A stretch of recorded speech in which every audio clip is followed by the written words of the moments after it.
Hi, this is Sarah from sarayip.com and Facebook, The Numbers Queen. I'm a numerologist, palm reader, and 1111 blogger from the Gold Coast in Australia. I help people to reconnect with themselves and their dreams, their children, and their passions. My mission is to help the public transform their perceptions of psychics and their own intuition from skepticism to trust. So today I've got a very special guest, Vicki Haspels. Hello, Vicki. Hi, Sarah. So Vicki and I met very unusually.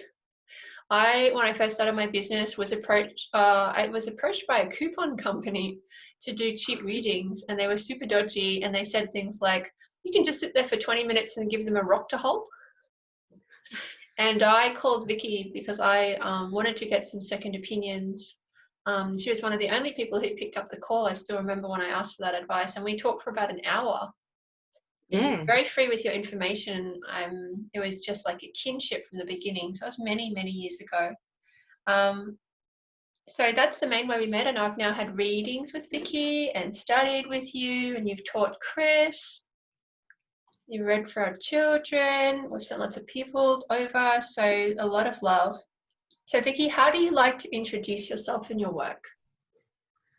When I tell people what I do, I like to say that I do a lot of different modalities, but my main mission, I feel, is to help people reclaim their own power. Yeah.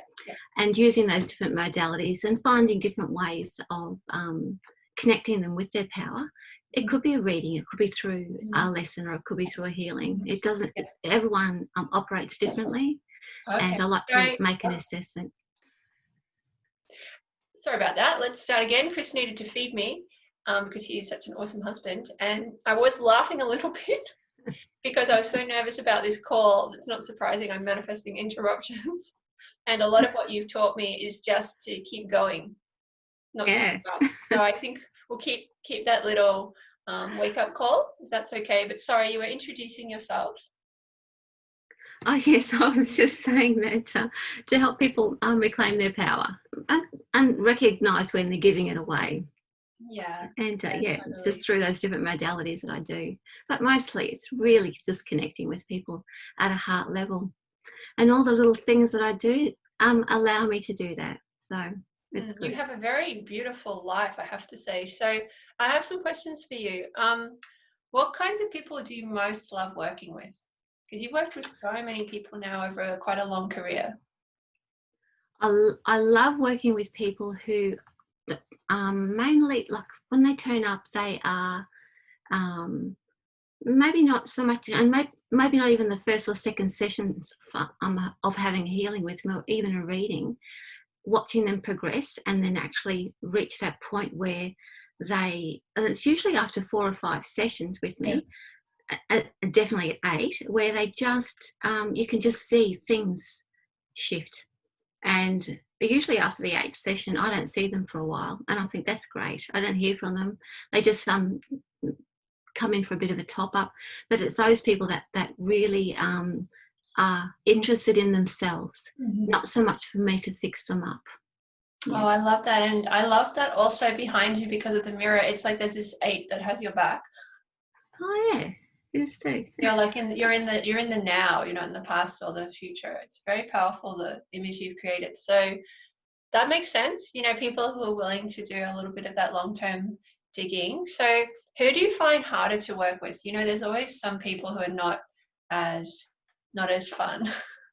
Yeah, well, I suppose I don't normally I usually say no to them. Yeah. It's when only if they're coming for a reading and they're in the middle of a trauma. Yeah.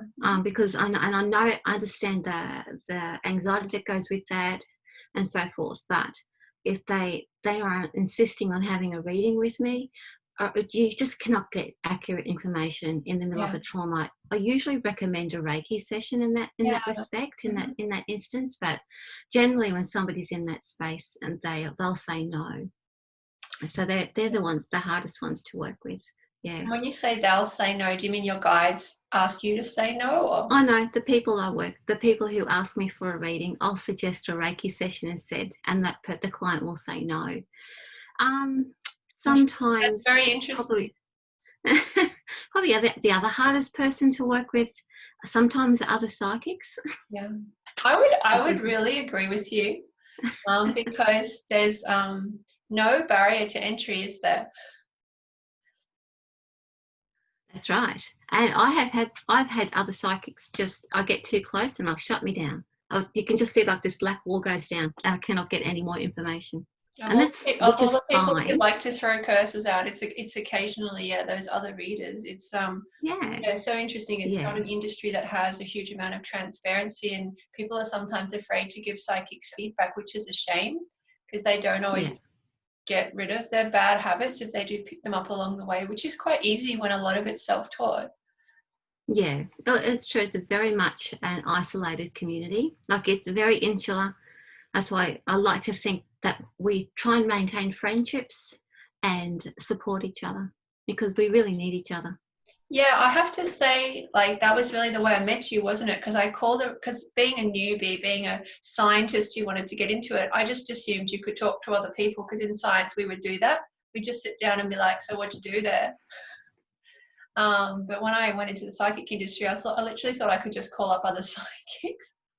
And like I said, you were like the only person who actually sat with me, and I thought, oh, okay, well, maybe I could be a bit like her and not like those other people who are a little bit rude or kind of like competitive. Um, so we're touching It's on like really that. good points, yeah. I was going to say, it's like that saying that's attributed to Buddha. I'm not sure that it is, but what is it? There's a candle never loses its light by lighting another candle. So, Yeah, I totally agree. I think if you're really mm, coming from a place of service, there's certain people we're meant to help along the way, and we kind of create this like legacy chain. I don't think we're meant to help every single person, because that can create dependence. And it's part of developing our intuition to kind of know who we can work with, where there'll be a good exchange. So your answer is really interesting. Thanks for sharing that.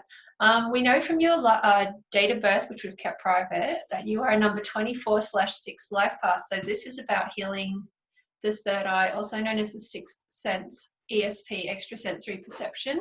It's a lot about mental health. It's a lot about opening people's eyes, keeping an open mind, dispelling prejudice. It's a lot about love and loving your body as it is. So 6 looks like a woman with a tummy, whether it's from yeah. pregnancy or food or just being joyful. It's a lot about just embracing the wobble. How do you stay on top of your own mental well-being? Because often as a 6, there can be a lot of sensitivity as well. Incredibly sensitive. Mm-hmm. And if I want to give I suppose a straightforward answer Yeah. is that the reason I am doing this mainly for my physical health, but also to it helping with my mental health. Mm-hmm. I would have to say, like even throughout the years and even now, I do still struggle with things, but I know now that it's okay. I don't have to be on. I don't have to be on, or I Yeah. don't have to be. It's if something's affecting me, like my mental health, I'll attempt because we all struggle with that, right? But I'll attempt to roll with it. Yeah. Ultimately, at the end of all that, there is something to discover, or more often than not, I find out that I'm right. If something's affecting my mental health, it's because Yeah. something's affecting my aura or my chakras. Yeah. Something's affecting my like a vibrational self, Mm-hmm. and so my interpretation may be way off, and I try not to dig too deep, but it'll be the interference in my aura that's upsetting my mental health. So instead of and this is where I like to talk to people about reclaiming their Yeah. power. Mm-hmm. My belief is that when our mental health is challenged, we tend to shoot those cords out from our aura into our physical world, connect with people, and then that just confuses things further. Yeah. We can learn to pull that back in, give that power back to ourselves, connect with the divine. Mm-hmm. Then the episode or the time will soon pass, and then you become stronger from it, and whatever it is that triggered that will no longer affect you. It doesn't mean that trauma goes away. It just means that it doesn't have an emotional attachment to you anymore. So yes, I'll have my ups and downs, don't you worry. And I take time out when I need to. Yeah, what I like about you is that you have a degree of work-life balance, and you don't always answer your phone, and you definitely spend time outdoors, and you have friends, you have a life. It's something that I very much love about you. And it's interesting because in numerology, all words have a vibration, and that comes from a system where A is 1, B is 2, C is 3, and so on, which is on my site. So power adds to 32.5. It's about the throat chakra and being able to moderate your head and heart and speak up when needed. It has the same vibration as the word circle. So it's like staying in your circle, staying in your circle of influence. Yes. And I have to admit, when you talked about the mental health aspect, as I was tuning in for this interview, it was so prominent. I was like, that we have to talk about this today for whatever reason. I found out about a long line of mental health issues and potential suicides in my family at 29, my turning point age. And I had that moment where I knew if I went into this work, I would live. And I knew if I didn't go into this work, it was not guaranteed, because my body was already starting to break down in my 20s. And so it's interesting when people are like, oh, it's so, why would you want to do this kind of life? I'm like, because it's like what I'm built for. It's like what I came here for, and my body loves it. It really works for me. I can't think of another way of living, and maybe it needs to be like that, because the psychic calling is so 24/7, right? It really is like almost like a type of missionary energy that you have to be all in, or you can actually go a bit crazy because you're not getting the energy back. Yes, absolutely. I absolutely agree. That's been my experience as well. I've done many times over my life, because I've had mainstream jobs, and I've had big physical health issues, and that thing where I absolutely advocate where your body is a barometer, because whenever I pull away from it, I think, oh, this is back in my 30s and back in my 40s. I've got to get back to real life now. I can't be doing that spiritual stuff. Enough weird and stuff. That weird stuff, and I'd sort of shut it down and get back into my jobs that I had, and back in your box. Back in my box. I would crash and burn all the time, and so what I realised was that if I got to that point, it was because I was ready for an evolution or a shift, and I didn't want to change. The brain doesn't want you to change, that primitive mind part of us. So I would try and shut it down, but of course, time rolls on. I think the spirit moves on before the rest of us catches up. Oh, totally. So once you've done that, once the soul has moved into it, this is my latest understanding, is that once the soul has made a decision and shifted, the uncomfortableness that we have in our life is actually our mind and body catching up. And if we keep trying to shut it down, we're going to get shut down. And first it's the body, and then it's the mind. Yeah, I find, having gone into this work after having a very conventional career in science, business, fundraising, all very like logical, figures-driven jobs. Admittedly, I still work with numbers. I could leave them, whereas this is like so encompassing that even though I've just taken my first week off in ages, I ended up just doing a lot of research. I think it genuinely stimulates my soul. And especially having seen the impact it has on other people and constantly getting nice little letters and messages, I just think, how could you do anything else? And I think it is like a joke from the universe. They set it up because it's a pretty hard job. Like, you have to be looking after yourself.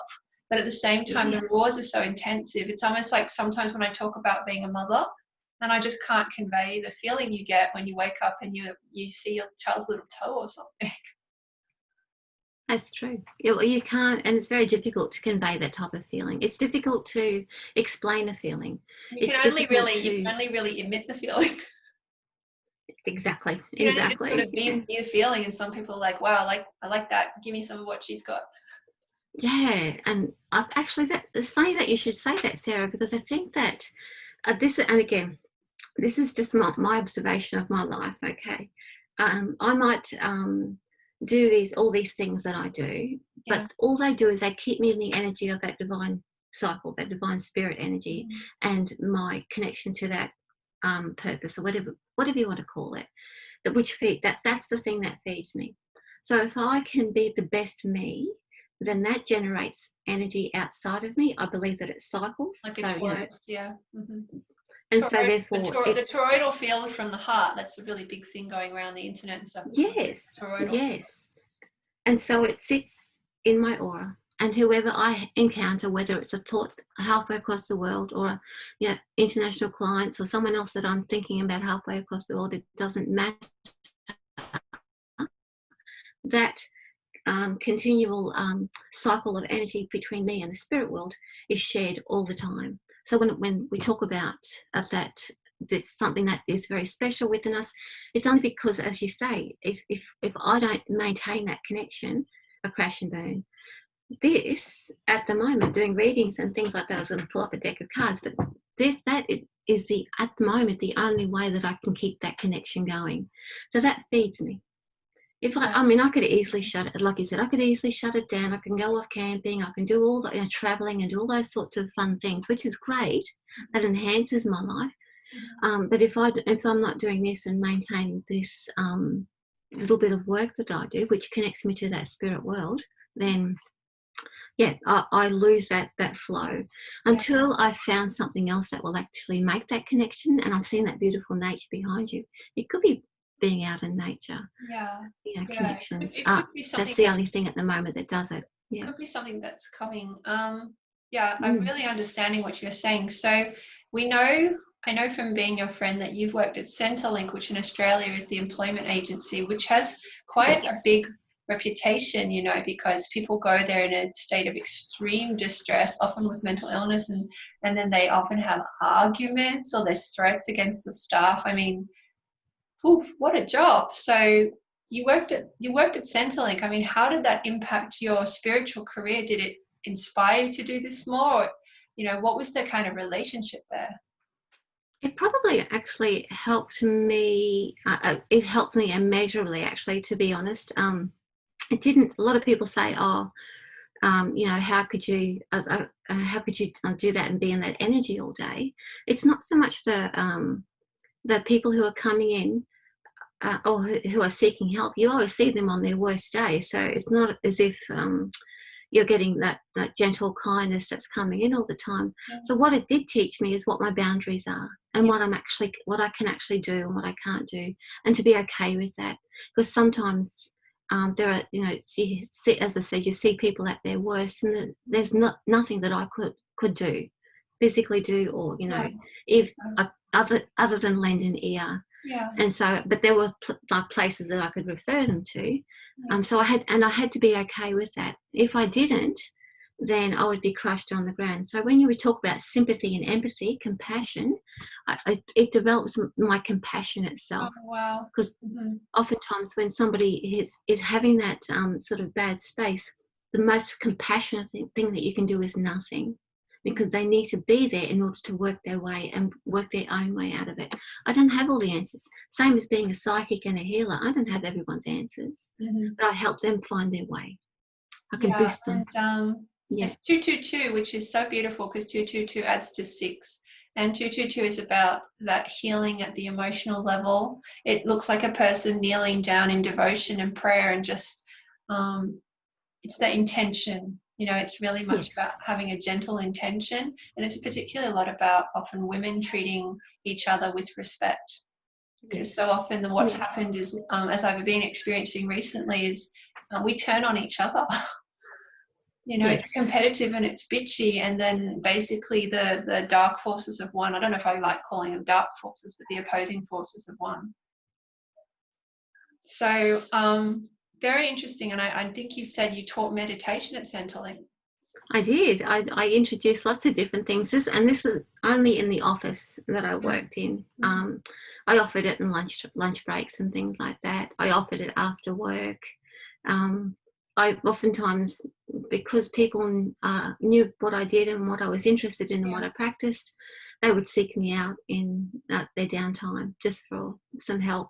So, and oftentimes, more often than not, people who did have that ability, that psychic ability, or that sensitive energy around them, that empathy, they were the most prolific who were in that environment. So just working through that, we worked through those things together, how to not to be tough and be shut down, but how to be detached and compassionate. Yeah, And it makes sense because meditation, as they say, is useless if you have to be on a mountaintop to practice it. It really needs to be tested in the real world. You need to in the be real able world. to live here, or you can't be a bridge and you can't make a difference. I always That's felt right. Yeah. that's why I was in government and fundraising, because I did see the best and worst of people. And I saw power and money and all those things from very different angles to most people. I saw what goes on behind the scenes with funding, for example. Yeah. And it's made me more successful in my spiritual business because I have a very deep understanding that the odds are against us. The odds are against people like us staying here, because a lot of things are set up so that, essentially, for example, in Queensland, palmistry was illegal until 2000. And there's a lot of odds against us. So we have to be clever and creative and collaborative. We can't just be angry. That's true. I think there's I love people who are angry because that's not me, right? So I can't be angry, but I'll support somebody who wants to be angry on my behalf. Oh, very sweet. If Well, that's I'm required. definitely more on the angry side, but I feel slightly better because when I did the numerology, anger and leader had the same vibrations. So I was like, yeah, go me. But sorry, what I was going to say is, at one point I went to Centrelink. I feel like, if it's okay, I do want to share a story. Yes, I sure. went to Centrelink and I was in a totally different space. So all I needed to get like a few dollars from Centrelink so I could apply for the niece scheme. At the time, I wanted to do that. And so when they said I was eligible for $5 a fortnight, I was so happy. I was like, thank you so much. I'm so grateful. And the woman said, in 11 years at Centrelink, I've never had that response to such a small amount of money. And she said, I'm going to tell all my colleagues. And I was like, oh, well, I just need it as a foothold. It's not, you need the money for other people. Like, I had no money, but I knew people who were worse than me, to be honest. And I did try to apply for the niece scheme, but the number one thing they don't provide for is psychics. And when I saw that, I knew that even if I did something similar, that was not a friendly place for me. Like, I'd just come out of fundraising. I really needed like a warm place to be. So for me, it wasn't the right path, although I know a lot of people who've made it work for them. But that's what I meant about the odds. We really have to find ways to create our own energy, because it's not going to be given to us on a silver platter, and it's not necessarily a socially acceptable job. It's an important job, but people are still learning even to like value it and pay for it.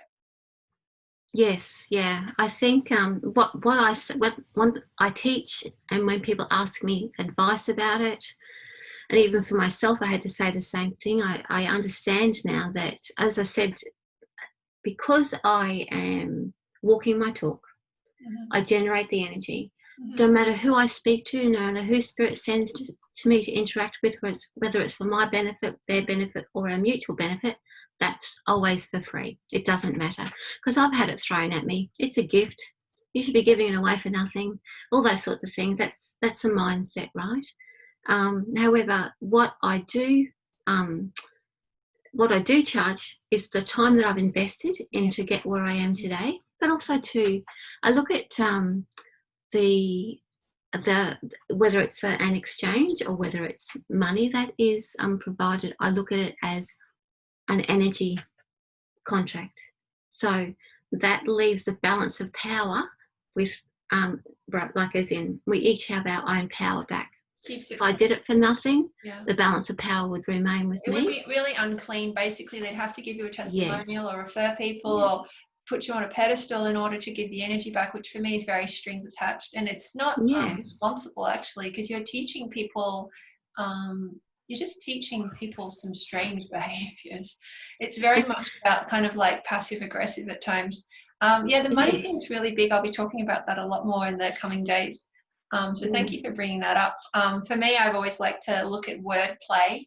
Money reduces to the anagram my one, and it only exists at a certain level of our brain and consciousness, right? Like, it's super important to master, but it's not everything.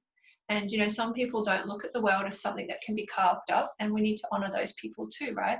But it's also true, they call money change and credit, and some people are not willing to change, and they're not willing to pay the price of their time, energy and money in order to get the doors open. So that's just a conversation I have with lots of people, And when they ask about the pricing, I'm like, this is what it's worth.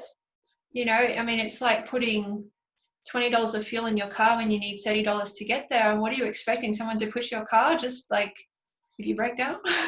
You rely on a little bit of luck there, folks. You know, it's just realistically what's required. Yeah.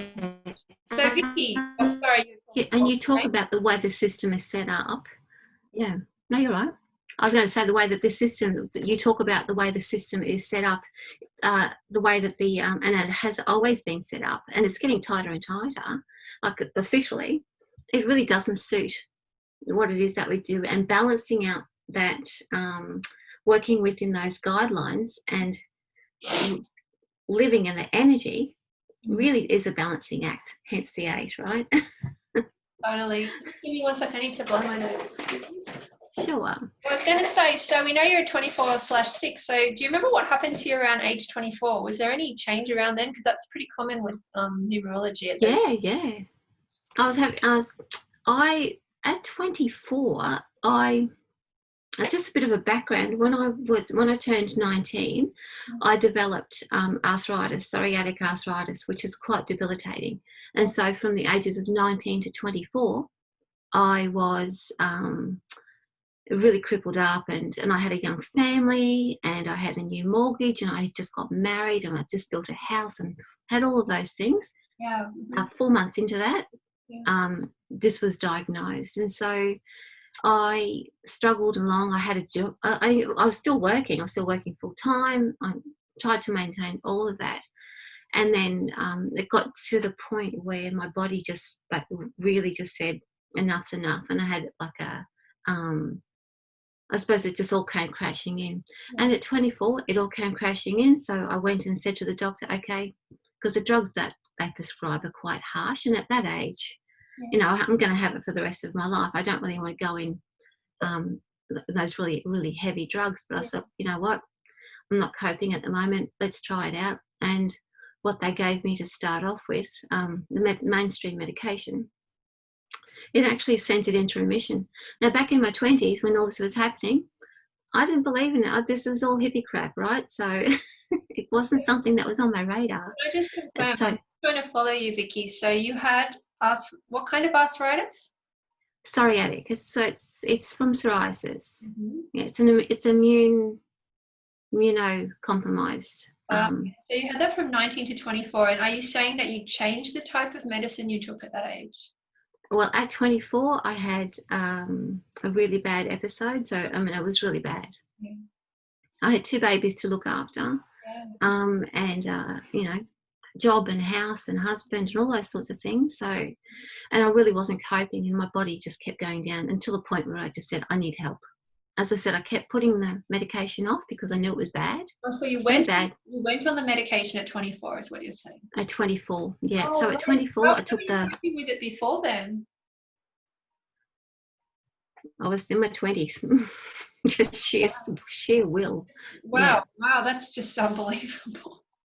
I know, hence the breakdown, right? So is it that you went to like a doctor for that? Yeah, I went to, I was always in touch with my GP. He was really good.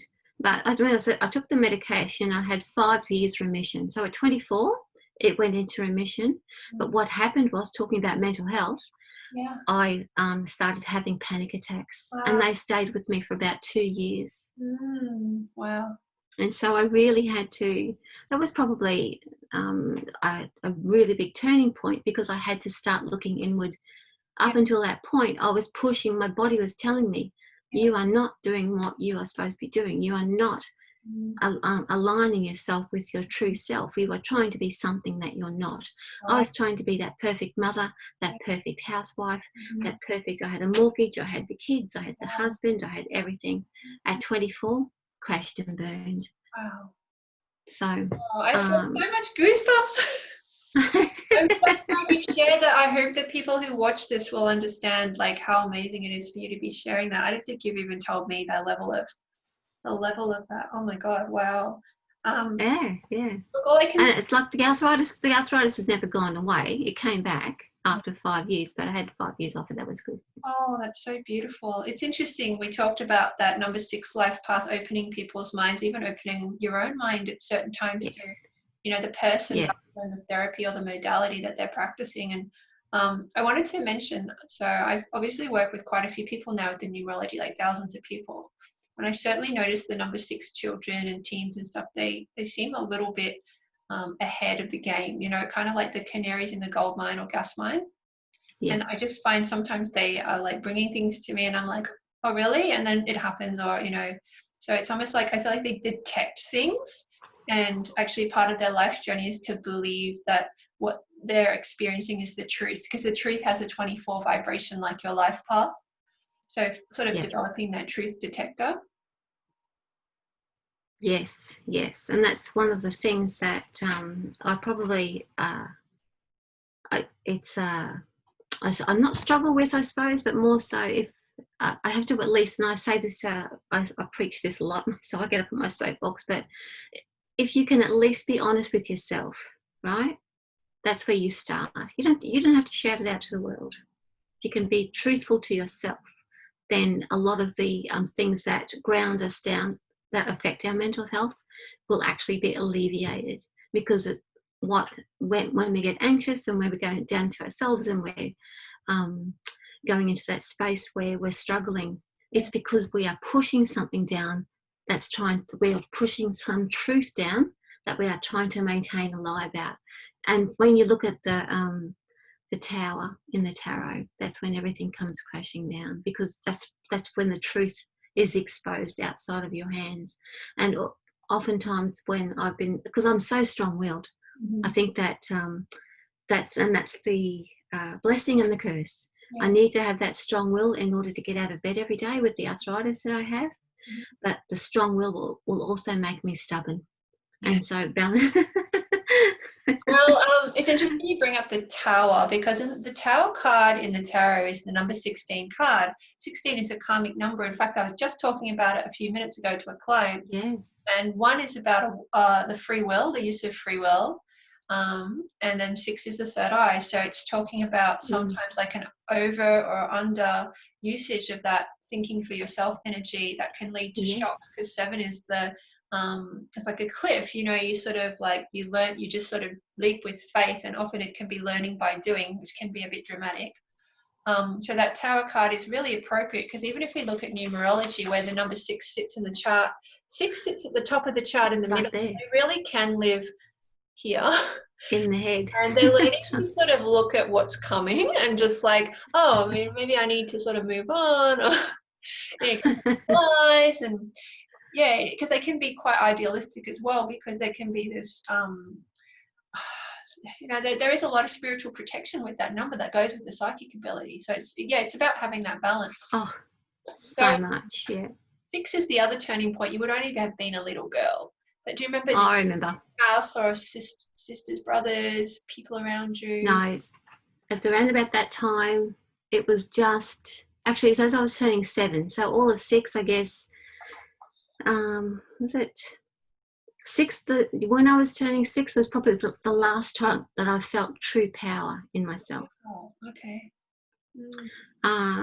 When I turned 7, I changed schools, and from that age until I finished high school. So from grade 3, I turned 7 in grade 3. That was back in the day when, because my birthday's in January, so back in the day when whatever age you turned that year, that was the grade that you were in. So from grade 3 to grade 12, I was bullied.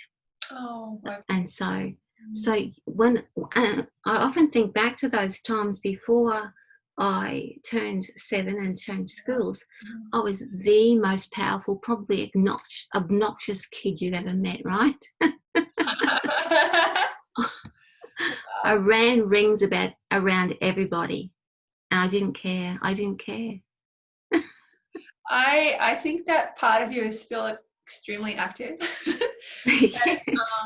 It's interesting. A lot of people who go on to do psychic work have had enormous swings from one side to the other, and some people even say it's that creates a little bit of a break or fragmentation where you're able to really access the universe, almost because you just nothing else works. You just have, like, there's points where Yeah. you have to pray because there's so much energy coming through. But at the same time, yeah, once you step into that relationship with the universe, it's like love. It's just pure love. So thank you for sharing that. I have a few more questions. So how long have you been in the psychic industry? It's quite a long time, isn't it? Yeah, I always say that I started to, I mean, I always, even in my teens, I was a bit aware of it. But as I said, Mhm. it was because of my nature, my behaviour. I was a bit of a snob. That's just all, hippie crap, blah, blah, blah. So in my I was 20s, like that too, by the way. it Like, was at the end of my 20s. yeah. What was that? Sorry? I was exactly like that until like 29, seriously. Yeah, it was about 28, 29 that I think a friend of mine said, actually, no, sorry, my mum went along to a reader and she just loved it. Yeah. And she said, you should go and see this reader. And I said, oh, okay. So I went along, and I went along with a friend of mine. We went together. Mhm. And get this, right? The friend of mine that we went to the reading together with, we sat in each other's reading. Yeah. And the psychic said to this friend of mine, you're going to have a relationship with somebody who works in the railway with a good back pocket, she said. And we joked. I said, oh my God, because that was my husband, right? Oh, I wow. said, I said, how are you going to be, It turned out, yeah, she was. She was actually having an affair with him. So anyway, that was having said that, Wow. that didn't inspire me to become a reader. It just opened my eyes that there was something else going on. Yeah. And Yeah. it was around. That someone could know that, that someone could even access that about you is just fascinating. I know. Well, I was there, and she was telling my friend that this was going to happen to her. There was no mention that it was actually my husband, because that's not what readings are about, right? It's not about tracking down who, what, or where. You're just providing the information that's in their aura. Wow. Wow. And Wow. yeah, so anyway, but it was around about that. So about 28, 29, I started meeting new people who who were psychics, who were into witchcraft, people who were handing me books to read about. And I think the first book I read was about, Dawn Hill. You remember her? Oh, wow. I just love Yeah, Dawn Hill. She's where I get a lot of, there was this idea of intuition versus psychic ability. No, what yes, is it? Not that. Spiritual maturity versus psychic ability. Maturity is the intention and character of the reader. And then ability yes. can be taught like a language. But unfortunately, so many people are taken in by psychics who have high ability and can read you, but they're using it to profit themselves or take you down a dark place to harvest your energy. So, yeah, I really Yeah, like there's Dawn Hill. fear-based. Yeah, I really like Dawn Hill's books, and we found a lot of them in secondhand bookshops. Yeah. They're Oh well, and like that changed my life, and I think that's when my relationship broke down, because I was starting to um, think for myself. I suppose it was a different space. I was again crashing and burning, and then everything changed, and it was like a revelation. And it wasn't really until a couple of years later. Actually, no, probably the next year, I sought out a meditation class and everything. That changed everything. Yeah. wow. So would you say that's been a few decades then of being in the industry, Yeah, or it was 1993, so it would have been like 26, 27 years ago now. you're in Yeah. 9-year cycles, so that you're really in like a turning point. Super interesting. Yeah, So, yeah.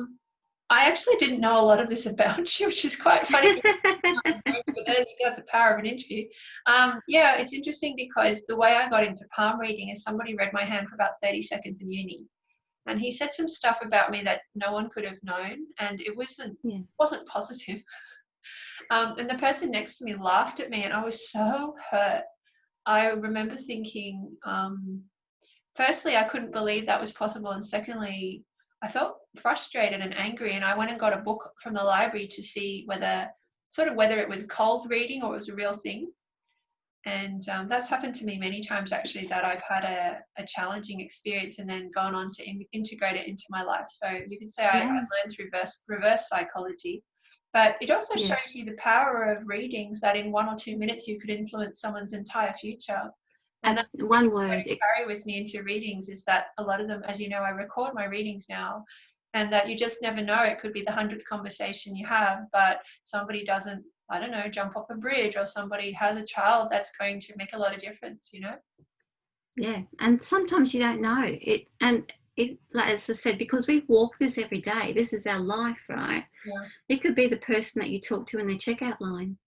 I do That find that, you, yeah, it oh, can be the most unusual thing, but it's just about having that energy burning within, and yeah, then it just sort of, it seemed random, but I sometimes think there is a bit of a game plan. So no, I my think people question, get sent to us. say that Yeah. one. Oh, yeah, Oh, definitely. sorry. Yeah, I people get definitely think sent. people get sent. Definitely. I totally agree.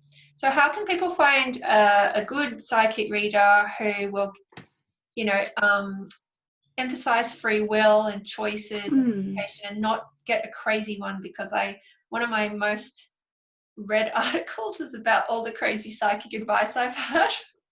um, I guess what I'm saying, Vicki, is I personally have experienced a lot of psychics who have guru complexes, they're narcissistic, maybe even sociopathic. There's certainly a high level of mental illness. And I'm not against, mental illness. Like I've had one too, but I think it's important that you're really upfront about where you are on the journey, right? Mm. And that perhaps that you don't read on those bad days, that you don't hide Yes. or conceal Mm. it, because I think that can be extremely damaging to both parties. So yeah, how do you find sort of a reader who's got that healthy energy, and sort of steer clear of those ones who are really just in it for short term, or in it to get back at someone who's wronged them or something like that? It's a really good question. I have a lot of friends who, and like teachers and that, say, don't go to bad readers if they're this or the other thing, whatever. But this is my experience, and this is my personal belief. And you've even told your own little story.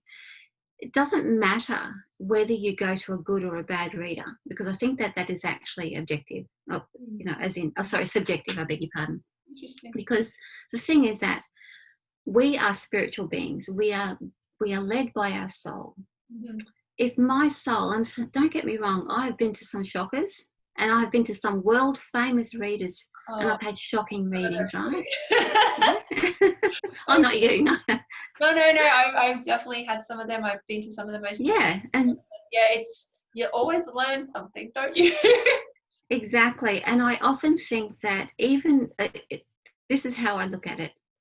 If you're in a reading, and it's not resonating with you, Yeah. it doesn't mean to say that you've found the wrong reader. It just means that you're getting a kick up the backside to say, go in. You already know what to do. Go and do it yourself. Yeah. Or it could be you need to be sometimes even. I know this sounds awful, but sometimes crushed a little bit more to expose the truth. Sometimes we need to be broken open That because pressure. we know that truth is there, right? Mm-hmm. Nobody can do it for us. And more often than not, if I've ever had, on the couple of occasions that I've had where someone's gone, no, no, no, more often than not, I'm probably about the 20th reader that they've seen in a week. Yeah. They're looking for an answer. that they're getting told the truth all the time, Yeah. but they're getting a different answer, or not getting the answer that they're looking for. Yeah, So it's like doctor they're not shopping. getting validated for their fear, basically. Yeah. Their fear, yeah. So I think that, and sometimes people will pay like $2,000 for a reading, and sometimes people will pay $20 for a reading. Yeah. I don't really think it matters who you go to see for a reading. However, because you'll get the message that you need at the time. However, if you want to find a good psychic, Mm-hmm. you'll know in the first 10 minutes Yeah. whether I do that they with are. my refund policy. If it's not gelling in 10 Yes. minutes, like it's pretty obvious it's not going to improve. It's not going to happen, yeah. And not everybody said, sometimes you've got people who are psychic shopping, and they might be your 20th person, and they're going, no, no, no. So if you're ever doing psychic readings as a professional, or you're starting out or anything, don't be discouraged. Can I tell a quick story about that? You can. And can I just firstly say I just learned something new, which is why I love talking to you, because I was like, yeah, I think, good one, Vicki. Yeah, look, I have to admit I can be a little bit funny about readers, because I guess I've had plenty of strange ones. But when I look back, Yeah. I got a blog out of most of them. And a lot of it, Yes. I improved my own personal practice, and I introduced structures and accountability, that because I just went, wow, I need to be aware not to do that too much. And so I Hello. got something, but I just try to balance it out with readings from people who know what they're doing. So, not all the time just sort of randoms, because I've got some Yeah. positive energy and I get disheartened easily. So every now and then I'll take a risk.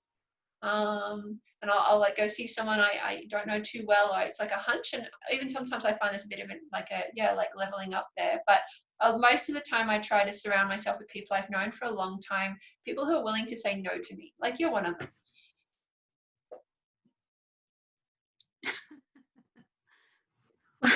No, it's good. I actually believe That's good. Well, I'm one of those people. I really need people who are upfront.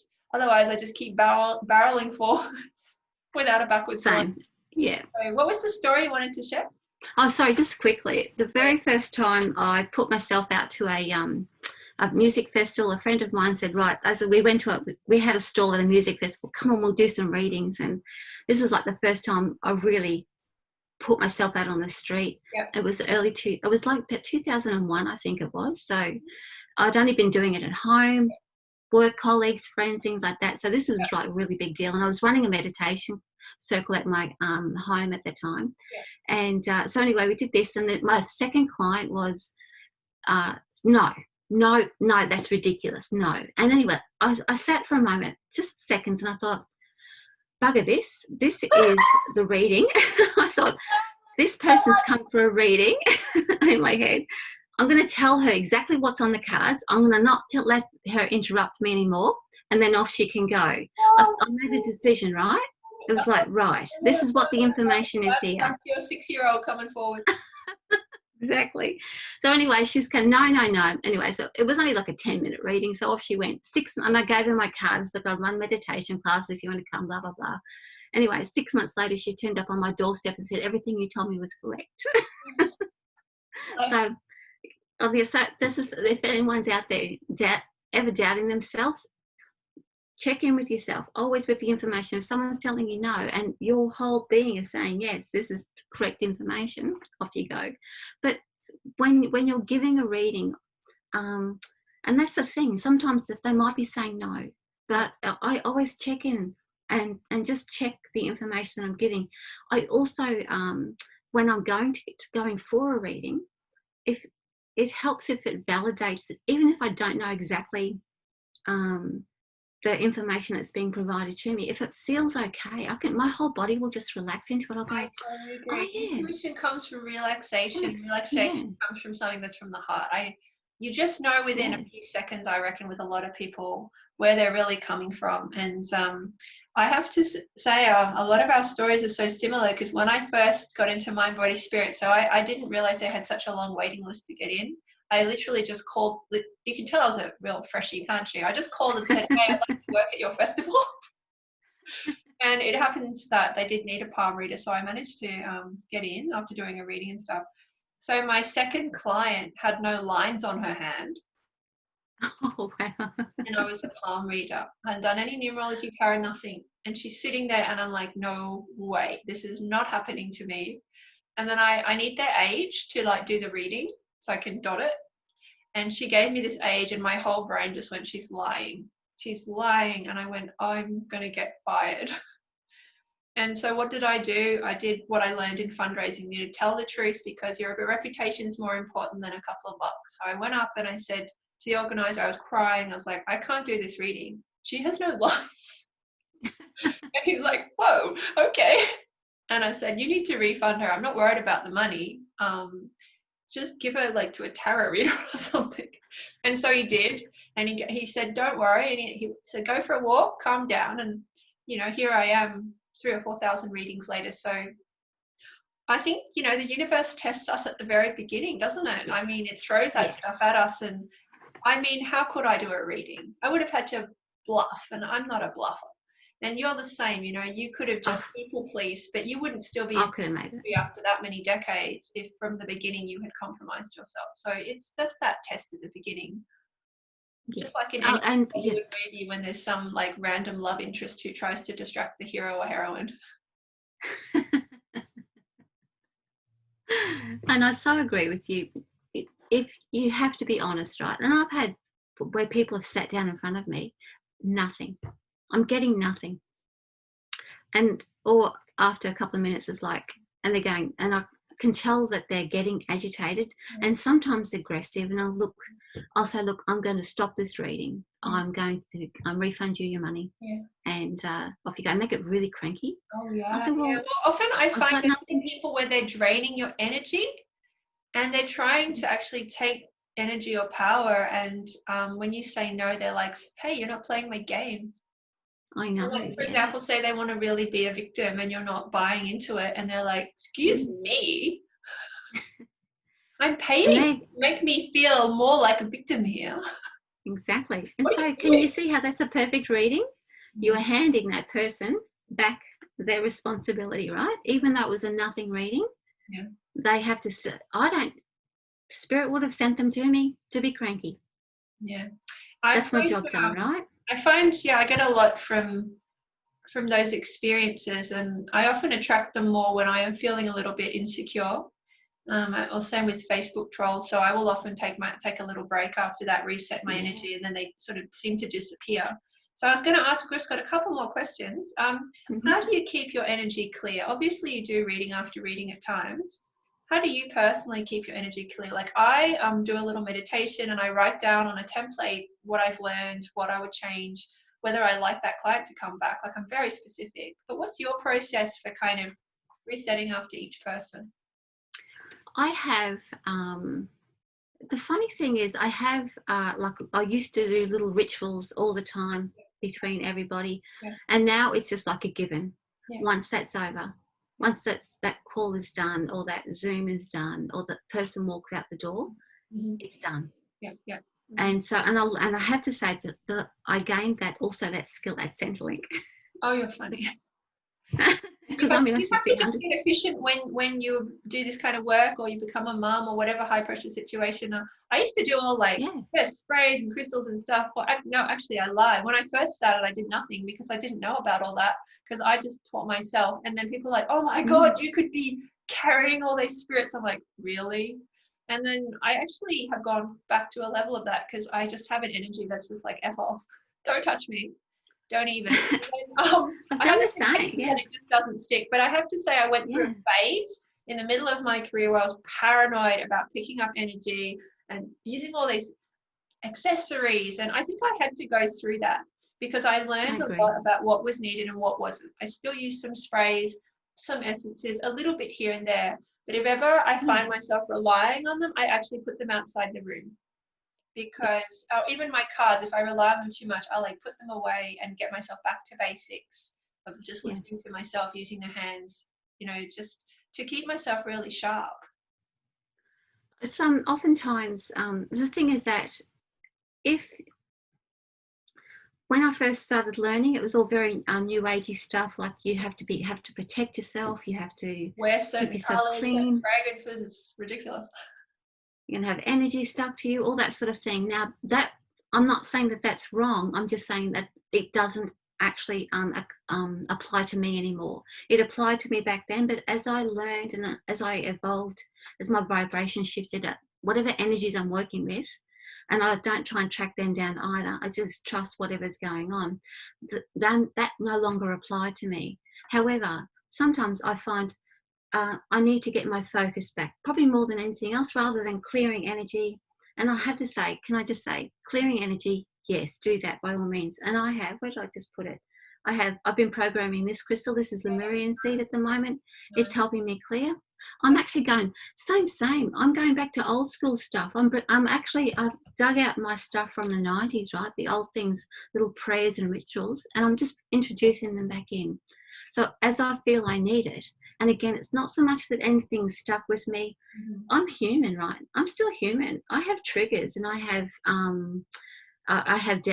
might be tired some days. Sometimes I've got arthritis, and that slows me down a little bit as well. So the most important thing of everything is self-awareness. Yeah. If you want to stay clear, if you want to stay strong, if you're working in this environment, you've got to know when it's you, when it's somebody else, and when it's spirit, right? So, and take care of yourself. If you can differentiate it, or if you can't, you have a few down days, you shut yourself down, reschedule your appointments, and do some self-care. I totally agree. And Mm. yeah, just keeping an open mind about what's going to work for you at a certain time. I love that. So Yeah, that's why we have, it's all focus, right? Tools, right? Focus. I've That got the focuses me. same little doobie whackers. I really like mine. Yeah. So Vicki, how can people contact you? Is there anything you're launching at the moment? What, you know? I'm actually, probably the best thing to do, and as again, I've been doing a bit of self-care, so the last couple of weeks I haven't been under a little bit slow taking care of myself, but I have a weekly newsletter. For the last couple of weeks I haven't put anything out because, as I said, other things are going on. Yeah. To keep in touch with me and to see what programs I'm running, Yeah. I have on my website, you can go and join up there, vickyhaspels.com. Sure. I've got a few little things in the planning stages, but my main vehicle at the moment is to go traveling and taking my show on the road. And so it will be a week by week availability about what I'm actually doing. And it's funny that what happened was, and as I said, I think I'm getting a bit of a reset. That's probably why I'm having a bit of a go slow. This hasn't happened to me like for about 15, 20 years. I got woke up in the middle of the night by the spirit world for a message. And 3 o'clock in the morning is usually spirit message time. It was between 2:30 and 3. And it's like, bing, and I'm going, okay, what am I doing here? Because it wasn't normal. And all of a sudden it's like about having something regular, like a development group or something like that, that's going to help people along. Again, we're going back to old school. A lot of stuff has been fast tracked. The energy is fast tracking at the moment, and having regular development or having me available regularly to larger groups of people, I think is going to be the way to go. And that's actually going to work in with my traveling plans. So I thought, oh, thanks guys, that's great. Well, that's how it used to be. We used to have these beautiful lifestyles where we could top up and then we could teach, and then we could top up and we could teach, and it's very loving for the body, and especially the female body. So we're just going to wind up here. I wanted to say thank you for an extremely deep dive, fascinating introduction into what you do, what you stand for, how people can lift off, and we've covered some really important topics, so I'm super excited to hear people's feedback on them. So thank you, Vicki, and I look forward to our next catch-up. Lovely. Thanks, Sarah. Thank you. Bye.